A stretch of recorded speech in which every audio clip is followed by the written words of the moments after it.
A 10-year-old child just tracked an animal for 3 miles across open ground. No GPS, no training manual, no adult guiding them.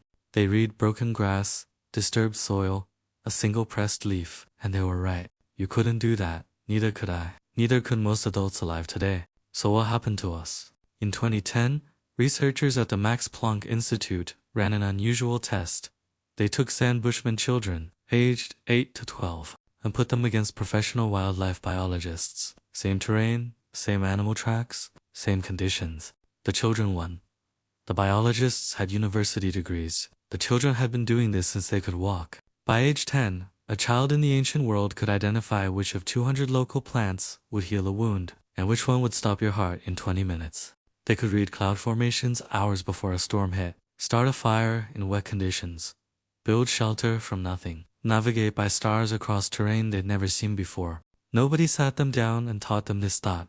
No textbooks, no exams, no classrooms. And yet, by every measure that mattered, they were more competent at 10 than most modern adults ever become. How is that possible? The answer starts with a psychologist named Jerome Bruner. In 1966, he said something that made his colleagues deeply uncomfortable. He said any subject could be taught to any child at any age, if it was taught the right way, not lecture, not memorization, not sitting in a room copying things off a board. The right way was doing real things in a real environment, with real consequences. Ancient humans had been running that exact system for 300,000 years, before Bruner put a name on it. Anthropologist David Lancy spent 40 years studying how non-industrial societies raised children. He visited dozens of cultures on 6 continents. His conclusion was always the same. Watch, then do, then be trusted with real responsibility, not pretend responsibility, real responsibility.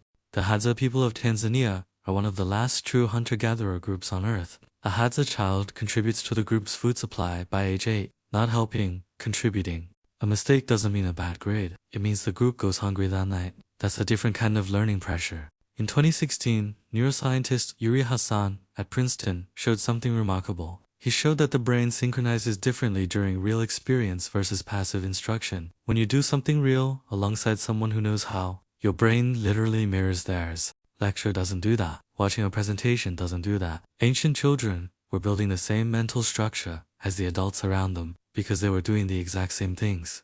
Now think about what you did instead. You spent 13 years in a building, sitting in rows, facing forward, answering questions about things you'd never touch, reading about places you'd never go, solving problems that existed nowhere outside that room. How much of that do you actually use today? Be honest.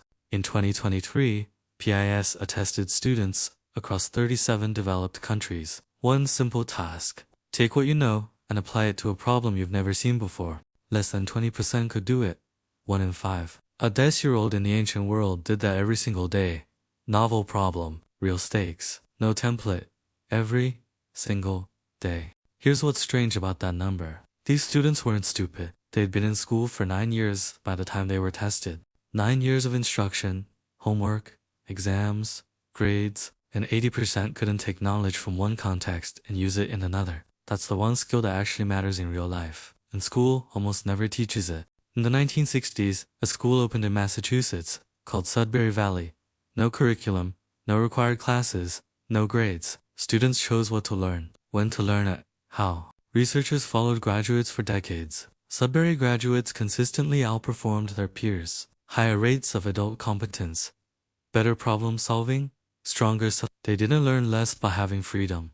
They learned more because the learning was real. In 2014, anthropologist Polly Weisner recorded what Hadza adults talked about around evening fires. 80% was stories, relationships, values, shared meaning. Only 6% was practical instruction. The knowledge didn't need to be formally transmitted. The children had already absorbed it by simply being there, by watching, by doing. This is what anthropologists call legitimate peripheral participation. You start at the edge. You watch the people at the center. You do small pieces. The responsibility slowly expands until one day you are the one others are watching. Modern schools invert this perfectly. The most important knowledge is locked away, given out in pieces. Only when you prove you're ready, on a test, at a specific age, in a specific order, decided by people who have never met you. In 1916, educational philosopher John Dewey warned about exactly this. He said schools were being designed not to develop people, but to produce compliant workers for an industrial economy. Sit still, follow instructions. Do not question the system. The factory needed people who could repeat tasks without thinking. So schools taught people to repeat tasks without thinking. That was 100 years ago. The factories are mostly gone. The school model stayed. In the 1970s, Finland decided to try something different. Less lecture, more project-based learning, more student autonomy, later start age. Almost no standardized testing. Within 2 decades, the highest educational outcomes in the developed world. Not because Finnish children were smarter, because the system finally matched how human brains actually learn. The system that replaced 300,000 years of human learning has been running for about 200 generations. It is still figuring out why children don't want to pay attention. The oldest system never had that problem, because children were never asked to sit still and absorb something that had nothing to do with their life. They were asked to do real things, with real people, with real consequences. And by age 10, they were ready for the world. The world respected them for it. It fed them, kept them warm, kept them alive. Ask yourself one question. When was the last time school asked the same of you?